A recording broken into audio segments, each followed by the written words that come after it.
মনটা এত ভালো ছিল, সবার সাথে গল্প করতেছিলাম আর নাস্তা খাইতেছিলাম, কিন্তু সন্ধ্যাকালে যে মনটা খারাপ হয়ে যাবে বুঝতেই পারি নাই। নাস্তা খাওয়া শেষ করে রান্নাবান্নার কাছে চলে যাব। আজকে রান্না করব ট্যাংরা মাছের ঝোল রান্না করব আর চাল কুমড়া রান্না করব। হ্যালো এভরিওয়ান, আসসালামু আলাইকুম। কেমন আছো তোমরা সবাই? আমি তো আলহামদুলিল্লাহ ভালো আছি। হঠাৎ করে জান্নাতের বাবার শরীরটা যেভাবে খারাপ হয়ে যাবে কে জানে। সারাদিন আসলে এই ভাবিদের সাথে আপুদের সাথে মজা করেই আমার দিন চলে যায়। তো হঠাৎ করেই যদি দেখি ওর শরীর খারাপ, তাহলে একটু বেশিই খারাপ লাগে। যাই হোক, ওর আবার হয়েছে কাশি যখন হয় একদম কমে না। ওষুধ খাইতেই থাকে, একদম কমানোর নাম করে না। যাই হোক, এই যে নাস্তা খাইতেছিলাম তখনও তো জানতেছিলাম না সে এরকম অসুস্থ হয়ে পড়বে।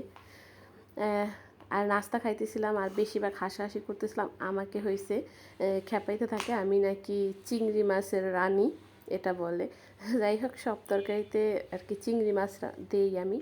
এখানে নাস্তা খাই আর প্রতিদিনই হয়েছে আমি চিন্তা ভাবনা করতে থাকি কী কী রান্না করব।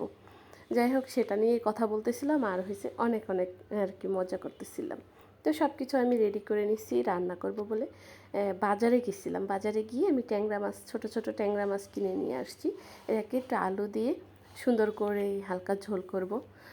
এভাবে রান্না করছি, মাশাল্লাহ খেতে কিন্তু দারুণ মজা হয়েছে। তো আলু, পেঁয়াজ, কাঁচামরিচ, লবণ, হলুদ, গুঁড়া যে মরিচ, ধনিয়ার গুঁড়া, জিরার গুঁড়া সব কিছু দিয়ে একটু হাতে মাখাই নিতেছি। একটু তেলও দিয়ে দিলাম, লাস্টে টমেটো একটু দিব। আর এভাবে করে গুঁড়া মাছ রান্না করলে কিন্তু ভালোই লাগে। ইদারিং একটু বেশি বেশি আমার গুঁড়া মাছ খাওয়া হইতাছে। মাঝে মাঝে ভিডিও নেই, মাঝে মাঝে নেই না। যে কোনো তরকারি মানে হ্যাঁ, বড় মাছের থেকে আমার কাছে গুঁড়া মাছটা বেশি ভালো লাগে। আমি বেশি গুঁড়া মাছ রান্না করি। আর অন্য কিছু রান্না করলে আর বেশি একটা সেখানে রান্না রাখি না। আর গুঁড়া মাছটা কেন যেন আমার বেশি ভালো লাগে, ভিডিও করতেও বেশি ভালো লাগে। অনেকে তো মনে করবো আমরা মনে হয় শুধু গুঁড়া মাছই খাইতে থাকি, অন্য কোনো তরকারি হয়তো খাই না। যাই হোক, আমার বেশ ভালো লাগে গুঁড়া মাছ। তো এই যে আমার একদম সব কিছু হাতে মাখানো শেষ, মাছগুলো দিয়ে টমেটো দিয়ে সুন্দর করে ঢাকনা দিয়ে দিলাম। এই যে বলক চলে আসছে, এখন হয়েছে একটু নাড়াচাড়া দিতেছি। আর বেশি গুঁড়া মাছ তো বেশি নাড়াচাড়া দেওয়া যাবে না, ভেঙে যাবে। তো মাঝে মাঝে 2-3 বার একটু উঠিয়ে হালকা করে একটু দেখতেছিলাম। এই যে এখন দিয়ে দিলাম একটু ধনিয়া পাতা, আর ধনিয়া পাতাটা দিতেই হবে। এখানে কম ছিল তাই একটু কম দিছি, আর একটু দিলে ভালো হইতো। যাই হোক, আমার কাছে বেশি ছিল না তাই কমটাই দিছি, হয়ে গেছে। আর এই পাশ থেকে এই যে চিংড়ি মাছ কেটে রাখছি। চিংড়ি মাছ আসলে কার ভালো লাগে না, অনেকেই আছে খায় না। তো এই পাশের রুমের ভাবি হয়েছে খায় না, সে আমাকে নিয়ে মজা করে, আমার তো বেশ ভালো লাগে। তো চিংড়ি মাছ আগেই কেটে ধুয়ে সুন্দর করে পরিষ্কার করে রাখছি। আর সাথে পেঁয়াজ, একটু কাঁচামরিচ, আর হয়েছে জিরার গুঁড়া, এই আর একটু রসুন বাটা দিয়েছি। তো সেগুলো দিয়ে সুন্দর করে এই যে কষিয়ে নিতে হবে। ভালো করে মশলাটা কষানো হলেই কিন্তু তরকারিটা খেতে দারুণ লাগবে। আর চাল কুমড়া, তারপরে এমনি লাউ, এগুলো খেতে কিন্তু সবসময় ভালো লাগে। আর এই যে খুব সুন্দর করে ছোট ছোট করে কেটে নিচ্ছি। এভাবে করে সুন্দর করে একটু কষিয়ে নিতেছি।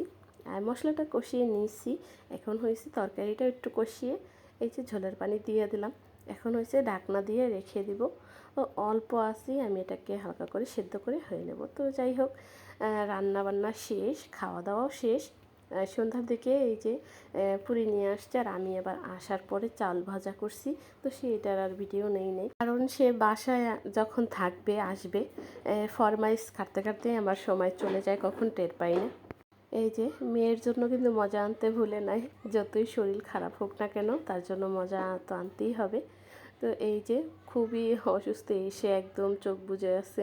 আর মেয়ে তো বারবার করে এটা সেটা জিজ্ঞেস করতেছে, বাবা তোমার শরীর খারাপ হয়েছে, তোমার খারাপ লাগে? তো যাই হোক, ফোন নিয়ে বসে আছে আর আমি চা বানিয়ে নিয়ে আসছি 3 জনের জন্য 3টা, সাথে চাল ভাজা মজা করে। আর এখানে যে পুরি দিয়া চা খাইতে কিন্তু ভালোই লাগে, তো সেই জন্যই নিয়ে আসছে সন্ধ্যাকাল যেহেতু আসছে। আর এই বাসায় আসার পরে প্রতিদিনই এক একটা সবার সাথে খাইতে খাইতে ভালোই লাগে। তো এই ছিল আজকের ভিডিও, সবাই ভালো থাকো।